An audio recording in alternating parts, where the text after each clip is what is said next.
Grabe mga ka-showbiz peeps, may matinding real talk na naman si comedian Kakay Bautista, this time, hindi tungkol sa love life, kundi sa good governance at kung paano sana gumagana ang ating buwis. At guess what, ang bida sa kanyang latest post? Walang iba kundi si Mayor Vico Soto. Pero teka, hindi lang ito simpleng pa-praise post ha. Kasi sa likod ng kanyang mga salita, ramdam mo yung frustration at pag-asa ng maraming Pilipino. Kaya sa video na to, pag-uusapan natin ang viral post ni Kakay. Ang bagong proyekto ni Mayor Vico at ang real talk reflections ni Kakay tungkol sa leadership, taxes, at kung bakit minsan nakakainggit maging banyaga sa sariling bayan. So kung ready ka na sa isang matinong usapan na may halong chika at katotohanan, huwag kang aalis dahil this one's gonna hit deep. KAKAI praises Vico. Everything started when Kakay Bautista reposted a video of Pasig City's new emergency go bag initiative launched by Mayor Vico Soto. Ang laman ng bag? Hindi lang basta tubig at canned goods. May first aid kit, complete with alcohol pads, iodine, cotton balls, gauze, medical tape, may flashlight, at may disaster preparedness booklet pa na may hotline numbers at QR code for guidance. Kumbaga, ready ka na kahit may lindol, baha, o zombie apocalypse. Kakay couldn't help but admire the idea. Sabi niya sa Facebook post, nakakainggit ang Pasig. Bakit si Mayor Vico lang ang nakaisip nito? Sa edad kong 47, meron bang ni isang politiko bukod kay Vico na nagbigay ng emergency go bag sa bawat Pilipino? Ouch. Diretso yan ha. She even challenged other officials, saying, sige nga, ngayon kayo magmagaling. Maglabas kayo ng pondo para dito. Magbigay din kayo ng libreng bag sa lahat ng pamilyang Pilipino. Ang tapang. Pero may punto eh. Kasi sa totoo lang, marami sa atin ang nagbabayad ng buwis taon-taon pero bihira nating makita kung saan napupunta. Her Vietnam Realization. Kaya siguro ganito na lang ang naging reaksyon ni Kakay, kasi bago pa man tong post niya, nag-viral din yung travel reflection niya sa Vietnam. Sabi niya sa Instagram, travel hits differently now. Kung noon inggit ako sa ibang bansa, mas inggit ako ngayon. Nakita ko kasi kung saan napupunta yung tax na binabayad nila.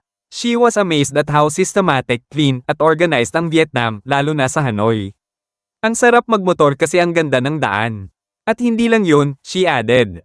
Even when the streets were very busy, ramdam mo pa rin yung chill vibes ng mga locals. Simple life, polite and accommodating. Grabe, parang nagkaroon ng existential crisis si Ate Kakay habang nagta-travel. Pero sino bang hindi maiinggit, di ba? Nakikita mo kung paano ginagamit ng ibang bansa ang taxes nila, maayos na kalsada, magandang public transportation, disiplina ng mga tao, tapos babalik ka sa Pilipinas, tapos traffic pa rin sa EDSA kahit alas 10 ng gabi. Kaka-ice real talk about showbiz. Pero hindi lang sa gobyerno napupunta ang mga hugot ni Kakay. Recently, she also opened up about the sad reality of the entertainment industry.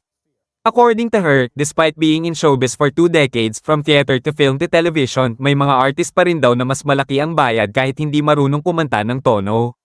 Sabi ni Kakay, sinisigurado ko talagang may practice at review day ang bawat performance ko. I plan ahead with songs, outfits, and medleys. Grabe no? Professionalism at dedication talaga. Kaya siguro kahit madalas siyang underrated, marami pa ring humahanga sa kanya dahil sa authenticity at work ethic niya. At kung iisipin mo, pareho lang ang tema ng mga post niya, whether about government or showbiz, parehong may halong discontent at hope for better systems. Netizen reactions. Of course, nag-viral agad ang post ni Kakay. Maraming netizens ang nag-react. Saludo ako sa iyo Kakay. At kay Mayor Vico, sana lahat ng mayor ganyan mag-isip.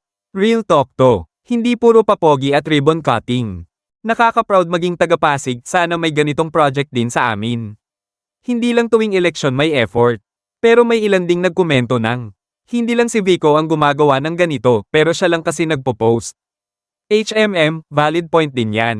Pero kung tutuusin, publicity or not, at least may ginagawa. Di ba mas okay yun kaysa sa puro pangako? Context. Remember, since his election, siya na agad ang naging poster boy ng new kind of politician. At si Kakay naman, known for being brutally honest, walang filter kung maglabas ng opinion, pero laging may sense. Kaya nga marami ang humahanga sa kanya hindi lang bilang comedian, kundi bilang thinking citizen. Her post wasn't just a rant, it was a wake-up call.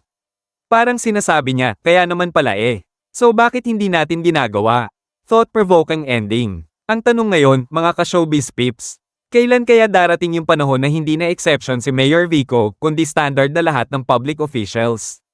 At kailan kaya natin mararamdaman na bawat buwis na binabayad natin, may katumbas na ligtas, maayos, at mas maunlad na komunidad? Kakay may be known for her jokes, but this time, her punchline hits hard. Because behind the humor is frustration, and behind that frustration, hope. So, anong masasabi nyo? Tama ba si Kakay sa kanyang real talk o masyado lang tayong umaasa sa mga iilang tulad ni Vico Soto? I-comment mo sa baba ang thoughts mo, gusto naming marinig ang side mo. And of course, kung gusto mo pa ng ganitong showbiz with substance content, don't forget to like, share, and subscribe para lagi kang updated sa mga kwentong may chika na may kabuluhan.